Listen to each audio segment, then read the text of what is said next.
ellos se ponen a trabajar de acuerdo a la voluntad de Dios, el diablo y sus demonios se ponen a trabajar para detenerlos. Y el diablo inspiró ciertas filosofías y ocasionó problemas para impedir que Nehemías, como hombre de Dios y líder de su pueblo, reconstruyera el muro de Jerusalén. ¿Cuáles fueron algunas de las artimañas que usó el diablo contra Nehemías? Primero, trató la mofa, burlándose del trabajo que hacían. Pero como eso no dio ningún resultado, usó las amenazas, el peligro. Pero en eso también fracasó. El siguiente paso diabólico, ¿cuál fue? La división. Dividir a la gente en su manera de pensar y de sentir. Y justo en la mitad del programa de reconstrucción hubo división por asuntos financieros. Nehemías capítulo 5, los 5 primeros versos. Entonces hubo gran clamor del pueblo y de las mujeres contra sus hermanos judíos. Permítanme hacer una pausa aquí para enfatizar que el diablo prefiere 1000 veces el empezar argumentos y discusiones dentro de la iglesia que vender litros y litros de licor. La palabra clamor en este versículo significa griterío, voces airadas, discordia. Pero sigamos leyendo. Había quien decía: nosotros, nuestros hijos y nuestras hijas, somos muchos. Por tanto, hemos pedido prestado grano para comer y vivir. Y había quienes decían: hemos empeñado nuestras tierras, nuestras viñas y nuestras casas para comprar grano a causa del hambre. O sea que había hambruna en la tierra. La inflación era tremendamente alta y era difícil conseguir alimentos.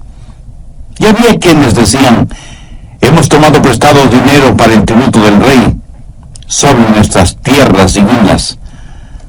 Hoy quiero hablar sobre la fórmula de Dios para la libertad financiera. Alguien ha dicho que el nervio más sensitivo del cuerpo humano es aquel que conecta el cerebro con la billetera. Creo que eso puede ser verdad. Sé que cuando se habla de finanzas, la gente escucha con atención, pero nerviosamente. Estoy convencido que toda escritura es dada por inspiración de Dios y que es provechosa y útil. Pero para que sea provechosa para nosotros hoy, debemos hacernos 3 preguntas. Primera, ¿qué significó entonces? Segunda, ¿qué significa hoy? Y tercera, ¿qué significa para mí personalmente? En el capítulo 5 de Nehemías descubrimos por lo menos 2 cosas. Primero, el problema de la esclavitud financiera. Y segundo, los principios de la libertad financiera. Veamos primero la esclavitud financiera de la gente en tiempos de Nehemías. Algunas personas dicen que la Biblia está pasada de moda. Pero solo el leer los primeros versos de Nehemías 5 es como estar leyendo las noticias financieras en cualquier periódico del mundo actual. Note 3 cosas en el lenguaje moderno. Primero, luchas, problemas y divisiones en el mundo financiero. Segundo, había escasez de productos y los que había eran muy caros y era difícil conseguirlos, aún en el mercado negro. Tercero, la gente estaba hipotecando sus propiedades por segunda o tercera vez para tener dinero para comprar alimentos. ¿No le parece esto un fidedigno retrato de lo que nos sucede en la actualidad? Estamos hablando de depresión, de esclavitud financiera, cuando usted tiene que hipotecar su casa para poder alimentar a su familia. Pero no solo eso, sino que estaban ahogados en deudas. Mire Nehemías 5:4. Y había quienes decían: hemos tomado prestado dinero para el tributo del rey. O sea, tuvieron que endeudarse para pagar sus impuestos. ¿Se imagina?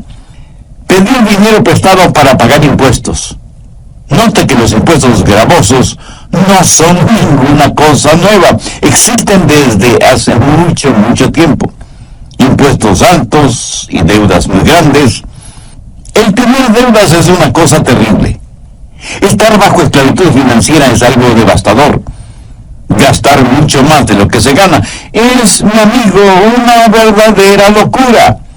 Las deudas financieras siempre significan esclavitud financiera, pero eso no es el plan de Dios para sus hijos. Al margen de Nehemías 5, anote Deuteronomio 28, del 1 al 14. Descubrirá que Dios no quiere que usted sea el que debe, sino el que preste. Dios no quiere que usted sea cola de ratón, sino cabeza de león. Dios quiere bendecir a su gente sobre todas las naciones de la tierra y quiere darles libertad financiera. Pero muchos no tienen esa libertad financiera. Por el contrario, están en esclavitud financiera y ese es el plan de Satanás, porque no han entendido ciertos principios espirituales de libertad financiera. El diablo quiere mantenerlo en esclavitud y a él no le importa qué clase de esclavitud, solo le interesa que esté en esclavitud. ¿Está usted viviendo en esclavitud financiera? Escuche las 10 marcas de esclavitud financiera y vea si usted se identifica con alguna o algunas de ellas. Primero, cuando por falta de fondos adquiere a crédito los gastos diarios. Segundo, cuando deja de pagar el próximo mes algo que debe pagar ahora. Tercero, cuando pide dinero prestado para pagar impuestos o la hipoteca. Cuarto, cuando no tiene ni la menor idea de cuánto debe. Quinto, cuando sus acreedores le llaman repetidamente para que les pague. Sexto, cuando saca de sus ahorros para pagar cuentas actuales. Séptimo, cuando solicita un préstamo grande para pagar préstamos pequeños. Octavo, cuando usted y su cónyuge discuten acaloradamente sobre finanzas. Noveno, cuando comienza a pensar en formas deshonestas de pagar deudas. Y décimo, cuando le es difícil el dar sus diezmos y ofrendas para Dios. Escúcheme, no estoy diciendo que una persona que hace estas cosas está fuera de contacto con Dios. Hay muchas personas que aman honestamente a Dios y sin embargo caen en esta trampa. Al diablo le fascina cuando usted es esclavo de esta manera de actuar y de hacer como hijo de Dios. La gente en tiempos de Nehemías estuvo bajo esclavitud financiera y estaban frustrados, tanto que se volvieron unos contra otros. Estaban haciendo un trabajo para Dios de acuerdo a la voluntad y al plan de Dios. Sin embargo, había algunos en esclavitud financiera y se sintieron frustrados e irritados y se volvieron unos contra otros. Eso no fue parte del plan de Dios, pero esa era la manera en que el diablo trabajó, dividiendo a la gente de Dios, para que no hiciera lo que Dios les había dicho hacer. Ahora, debo aclarar que no solo la gente pobre puede estar en esclavitud financiera, la gente rica también puede estarlo. Leamos Nehemías 5, versos del 6 al 8. Y me enojé en gran manera cuando oí su clamor y estas palabras. Entonces lo medité y reprendí a los nobles y a los oficiales y les dije, exigís interés cada uno a vuestros hermanos. Y convoqué contra ellos una gran asamblea y les dije, nosotros según nuestras posibilidades rescatamos a nuestros hermanos judíos que habían sido vendidos a las naciones, y vosotros vendéis aún a vuestros hermanos, y serán vendidos a nosotros. Y callaron, pues no tuvieron que responder. Verá, en la ley de Moisés estaba escrito que ningún judío podía cobrar intereses a otros judíos. A un gentil sí, pero a un judío no. Eso lo establece claramente la ley. Pero estos judíos estaban quebrantando la ley y estaban cobrando enormes intereses a su propia gente y poniéndoles bajo esclavitud financiera. Y esto realmente disgustó enormemente al profeta de Dios. Por eso los reunió y les leyó la palabra de Dios y les dijo que dejaran de hacer aquello que iba en contra de la ley. Aquellos judíos ricos que estaban aprovechándose de la situación eran tan esclavos de las finanzas como los pobres a quienes explotaban. Escúcheme, el dinero es un maravilloso siervo mientras lo tenemos como siervo, pero es un amo insensible y exigente cuando permitimos que se convierta en nuestro amo. ¿Tiene usted más fe en el dinero y en las cosas materiales que en Dios? Si su respuesta es afirmativa, usted está en esclavitud financiera, y esa es la peor clase de esclavitud que puede experimentar un hombre o una mujer. Si usted quiere saber cuán rico es, sume todas las cosas que el dinero no puede comprar y que la muerte no puede destruir. Eso, mi amigo, eso es genuina y verdadera riqueza. Tiene ambiciones y metas en su vida que no están encuadradas dentro de la voluntad de Dios. Hay cosas que quiere hacer con su dinero, proyectos financieros, y que tendría vergüenza de invitar a Jesús a que sea parte de eso. Si es así, usted está en esclavitud financiera. Tiene usted un ardiente deseo de poseer dinero y ser muy rico lo más rápidamente posible, sea como sea y caiga quien caiga. Si es así, mi amigo, usted está en esclavitud financiera. Compromete su ética y sus valores cristianos y fracasa en cumplir y honrar obligaciones morales. Si es así, usted está en esclavitud financiera. Me conmovió mucho la noticia de prensa acerca de un muy distinguido hombre de negocios que renunció a la presidencia de una importante institución por no creer y por lo tanto negarse a promocionar la construcción de un nuevo casino. Y bien, gracias a Dios por este hombre. Y aunque la institución tenía legalizados todos los papeles, o sea que estaba actuando dentro de los parámetros de la ley, este hombre tuvo firmes y fuertes convicciones espirituales, morales y éticas como para no querer ser parte de eso y prefirió renunciar. Por supuesto, le aceptaron la renuncia. Alguna gente muy pobre está en esclavitud financiera. Alguna gente muy rica está en esclavitud financiera. El diablo las tiene a todas.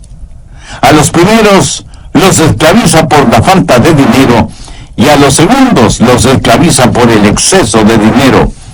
Nehemías estaba realmente enojado con los judíos ricos y los nobles que estaban extorsionando a sus propios hermanos. Y en el verso 14 les llama la atención para que vean cómo él vivía. Nehemías no fue la clase de líder que dice: no hagan lo que yo hago, hagan lo que yo digo. Él fue la clase de líder que, como el apóstol Pablo, pudo decir: seguidme, porque yo sigo a Cristo. Veamos cómo vivió este gran líder, este gran hombre de Dios, Nehemías. Y hay algunos principios que quiero que veamos juntos. Creo que son magníficos principios porque son principios para la libertad financiera. Y cada hijo de Dios debe estar financieramente libre, porque Pablo dice en Filipenses 4:19: mi Dios pues suplirá todo lo que os falte conforme a sus riquezas en gloria en Cristo Jesús. Bien, veamos primero el principio de prioridad. Nehemías 5, versos 14 y 15. También desde el día que me mandó el rey que fuese gobernador de ellos en la tierra de Judá, desde el año 20 del rey Artajerjes hasta el año 32, 12 años, ni yo ni mis hermanos comimos el pan del gobernador. Pero los primeros gobernadores que fueron antes de mí abrumaron al pueblo y tomaron de ellos por el pan y por el vino más de 40 siclos de plata. Y aún sus criados se enseñoreaban del pueblo. Pero yo no hice así a causa del temor de Dios. Aquí Nehemías dice que, habiendo sido nombrado gobernador de ese territorio por el mismo rey Artajerjes, tenía todo el derecho de cobrar impuestos al pueblo para cubrir sus necesidades personales. O sea, tenía derecho a un salario, tal y como los anteriores gobernadores lo habían hecho. Pero note lo que Nehemías dijo: pero yo no lo hice así, a causa del temor a Dios. Nehemías tenía ciertos derechos, privilegios y prerrogativas, pero él no los utilizó. Él se rehusó a tomar lo que por derecho le pertenecía, por temor a Dios. ¿Qué quiso decir con eso? Que estando en tal estado de emergencia y habiendo tantos problemas, él estaba decidido a olvidarse de sus derechos, a fin de que Dios fuera glorificado. En otras palabras, él estaba poniendo a Dios primero. Tenía sus prioridades en orden. Dios es primero sobre todas las cosas. Mi amigo, mi amiga, ¿Está usted dispuesto a hacer lo mismo? ¿Dispuesto a poner de lado sus derechos financieros y darle el primer lugar a Dios? ¿Desea usted libertad financiera? Pues mire lo que Jesús dice al respecto en Mateo 6:33. Mas buscad primeramente el reino de Dios y su justicia, y todas estas cosas os serán añadidas. El Dios Todopoderoso no trabajará desde un segundo lugar. Y mientras usted tenga su negocio, sus planes, sus deseos, su familia, sus ambiciones como cosa prioritaria en su vida, nunca tendrá libertad financiera. Pero Jesús ha prometido que si usted tiene sus prioridades con Dios como la primerísima prioridad, y busca primero el reino de Dios y su justicia, todas las cosas correctas que anhela le serán concedidas. Ese es el principio de prioridad. Nehemías miró a las cosas que pudo haber hecho o tenido, pero no las quiso ni las tuvo porque quería glorificar a Dios. El temor de Dios, la voluntad de Dios, significó más para él que ninguna otra cosa. Si el dinero es su meta, si el dinero es su Dios, usted nunca tendrá libertad financiera. Si usted no pone a Dios en el primer lugar, usted es un necio que está jugando un juego en el que siempre perderá. Un hombre cierta vez dijo: es muy difícil para mí esto de confiar, de tener fe. Yo manejo realidades, y realidad es lo visible, lo palpable. Bueno, sí y no. ¿Es su casa real? ¿O los muebles, o la ropa, o las flores, etcétera, etcétera? Son cosas reales en el sentido de que las vemos y están ahí, pero no son reales en el sentido de permanencia, porque no duran para siempre. Veamos 2 Corintios 4:18. No mirando nosotros las cosas que se ven, sino las que no se ven, pues las cosas que se ven son temporales, pero las que no se ven son eternas. La realidad no está en aquello que usted puede ver, palpar, gustar o sentir. La única realidad está en Dios. Amigo, si usted pone su confianza en las cosas que puede ver, tocar y saborear y sentir y contar, está viviendo en un mundo ilusorio. Las cosas que se ven son temporales, las cosas que no se ven son eternas. Y cuando Dios es nuestra prioridad número uno, es que estamos en contacto con la realidad. Voy a resumir brevemente lo que vimos en el programa anterior.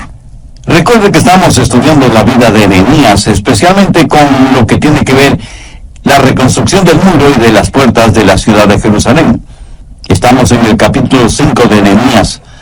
No se olvide que él era gobernador en el reino de Artajerjes en Persia y había escuchado de labios de aquellos que venían desde Jerusalén cómo la muralla y las puertas de la ciudad estaban destruidas.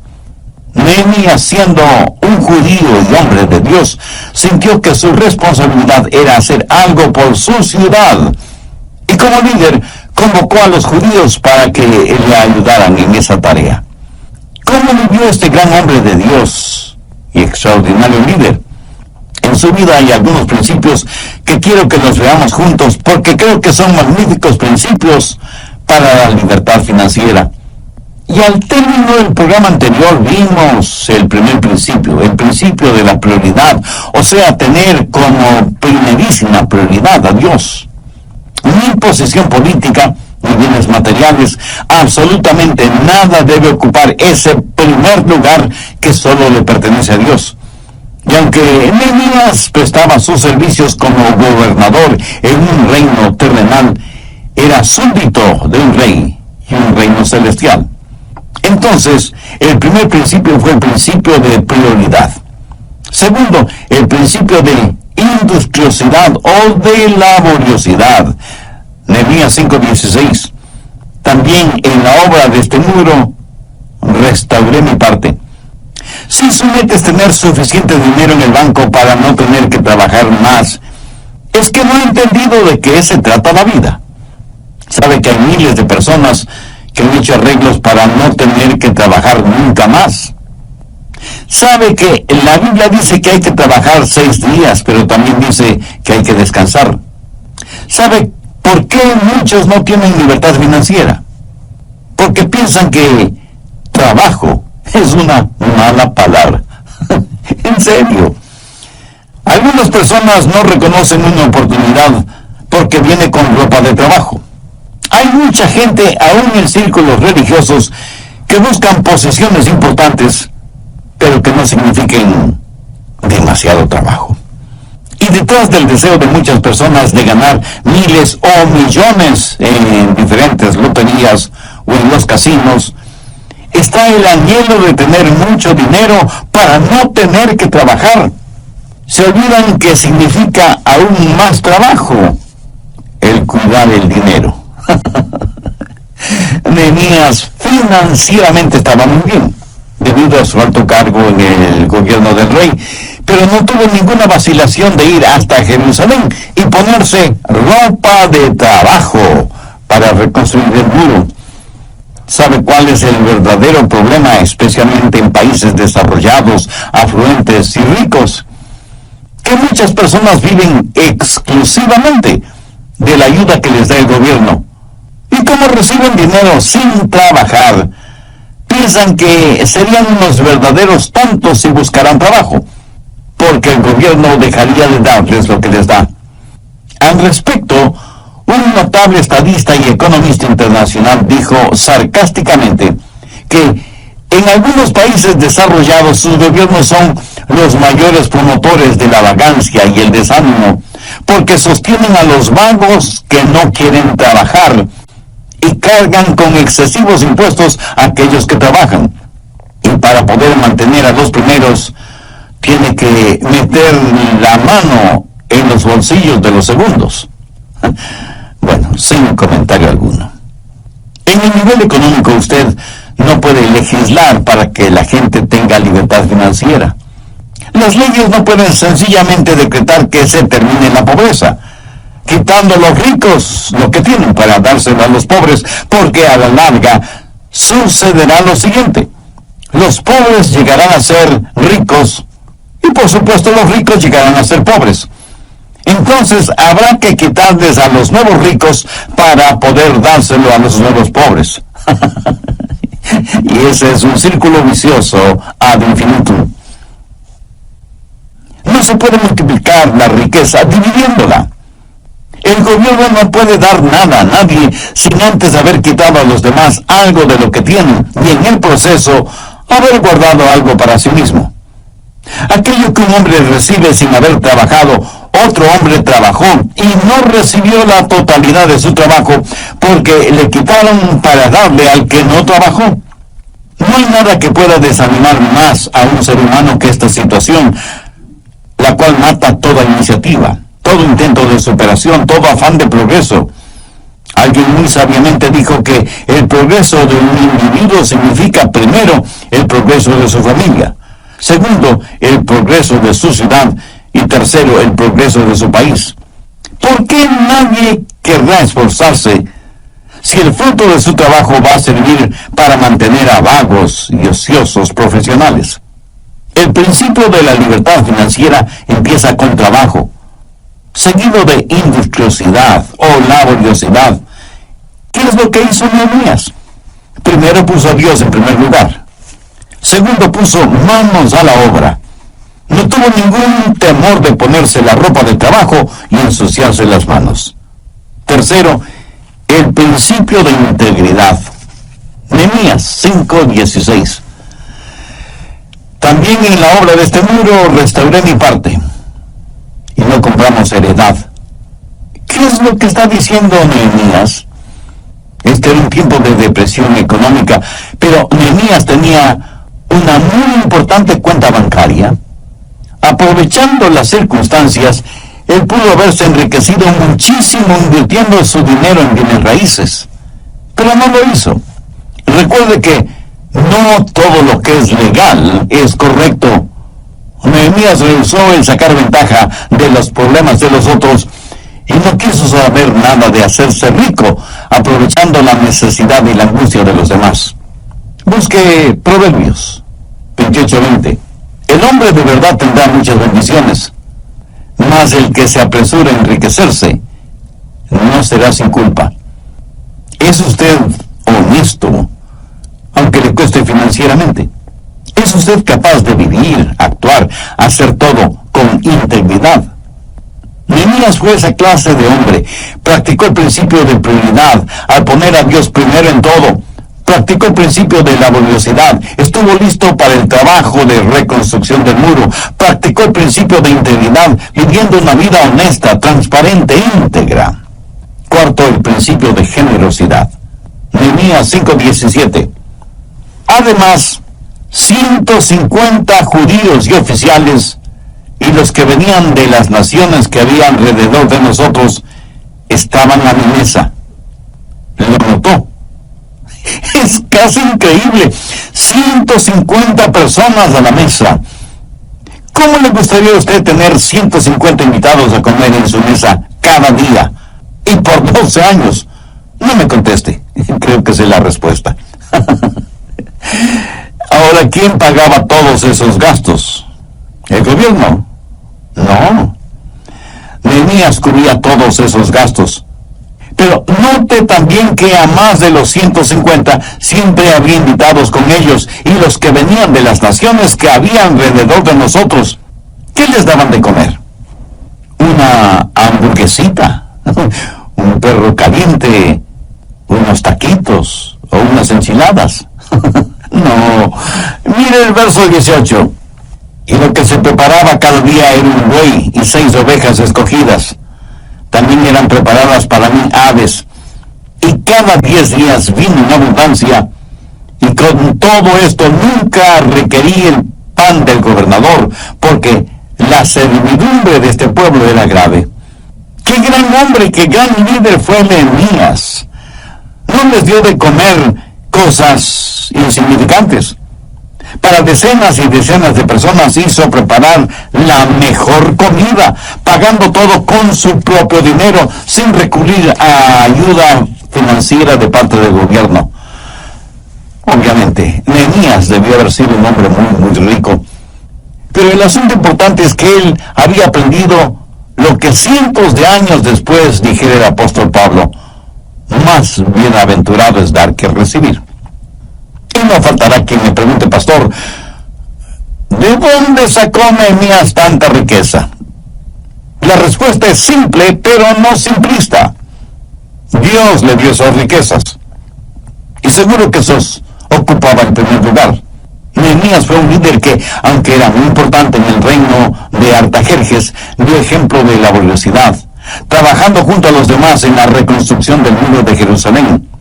Además, fue un verdadero hombre de Dios que vivió con absoluta integridad. Por lo tanto, no debe asombrarnos que Dios le colmará de bendiciones materiales. De alguna manera, Nehemías practicaba lo que el Señor Jesús diría siglos más tarde: dad y se os dará. Medida buena, apretada, remecida y rebosando, darán en vuestro regazo. ¿Sabe? Nadie puede dar más que Dios. Y Nehemías sabía eso. Y porque Dios fue generoso con él fue generoso con los demás. Busque 2 Corintios 9:6. El que siembra escasamente, también segará escasamente. Y el que siembra generosamente, generosamente también segará. Si usted es agricultor y quiere solo una pequeña cosecha, sembrará muy pocas semillas. Pero si quiere una gran cosecha, sembrará muchas semillas. Esta es una ley divina inmutable que se puede aplicar en todos los aspectos de nuestras vidas. Cosecharemos aquello que hemos sembrado, tanto en calidad como en cantidad. ¿Tiene interés en saber cómo dar? Bien, hablemos de generosidad. Voy a darle 7 principios de generosidad espiritual. Primero, Dios sabe nuestras necesidades. ¿Está de acuerdo con eso? Muy bien. Segundo, Dios hace provisión adecuada. Él sabe cuánto va a poner a nuestra disposición, porque como Él sabe todas las cosas, sabe exactamente qué y cuánto necesitamos. Tercero, Dios se complace en dejarnos saber lo que Él quiere que hagamos. Hay alguien que piensa que Dios nos dice que debemos hacer su voluntad, pero rehúsa en revelarnos cuál es su voluntad. Dios sabe cuál es la necesidad y cuánto de esa necesidad la va a solucionar por nuestro intermedio. Cuarto, Dios nos capacita en forma suficiente para que podamos hacer lo que Él nos guía para que hagamos. Nos pedirá Dios que hagamos algo que no podemos hacer. Por ejemplo, ¿cree usted que Dios me pediría que salte sobre un edificio de 10 pisos cuando Él sabe que no me ha dado la habilidad atlética como para saltar ni siquiera una valla de 1 metro de altura? Escuche, cualquier cosa que Dios me pide que haga, Él me dará la habilidad y la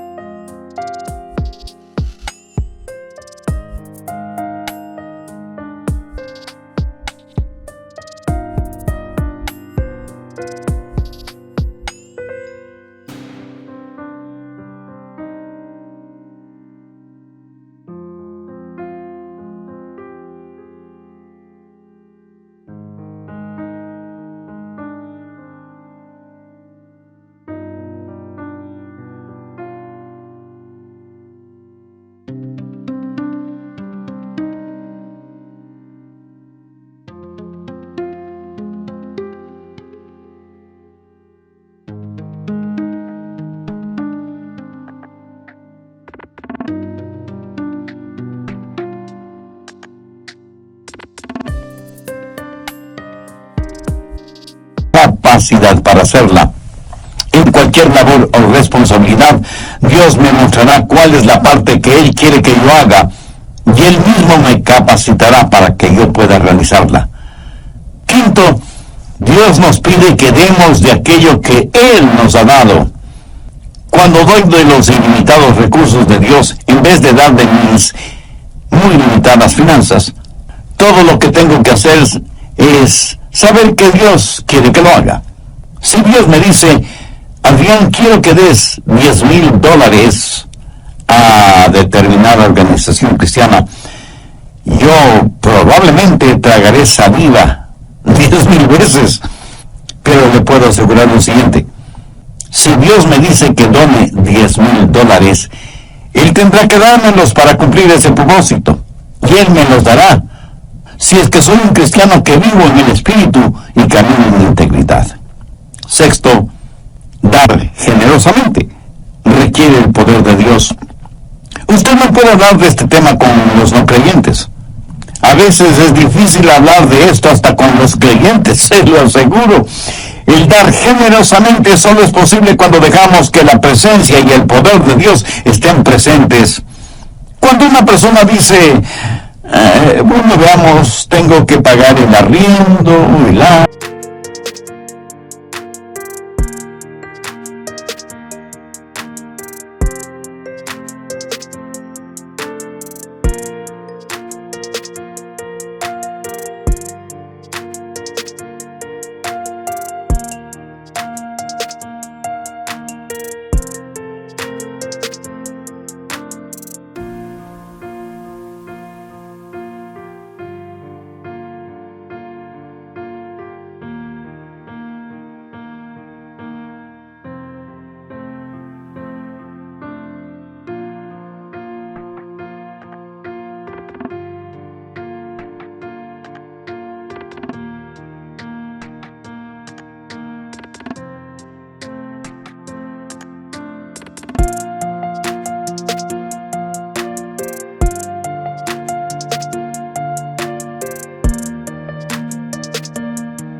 la luz, el teléfono, la pensión de los muchachos, las compras semanales, pagar algo de las cuentas que debemos, pues casi no me queda nada para darle a Dios. Mi amigo, mi amiga, ¿qué de espiritual tiene una actitud así? Creo que hasta los ateos podrían ser más generosos. Esta clase de generosidad espiritual solo es posible cuando nos humillamos delante de Dios y le preguntamos qué es lo que Él quiere que nosotros hagamos. Y cuando Dios revele eso en nuestro corazón, le agradecemos porque Él nos capacitará para hacerlo. La verdadera generosidad siempre glorificará a Dios y hará que el creyente crezca. Yo creo que esa fue la clase de generosidad que Nehemías practicó. ¿Por qué? Porque él estuvo en contacto con Dios día tras día. Lo mismo estando en el palacio que estando en la muralla. Cuarto, el principio de dependencia. Nehemías 5:19. Acuérdate de mí para bien, Dios mío, y de todo lo que hice por este pueblo. ¿Cree usted que Dios se olvida de su generosidad? De ninguna manera.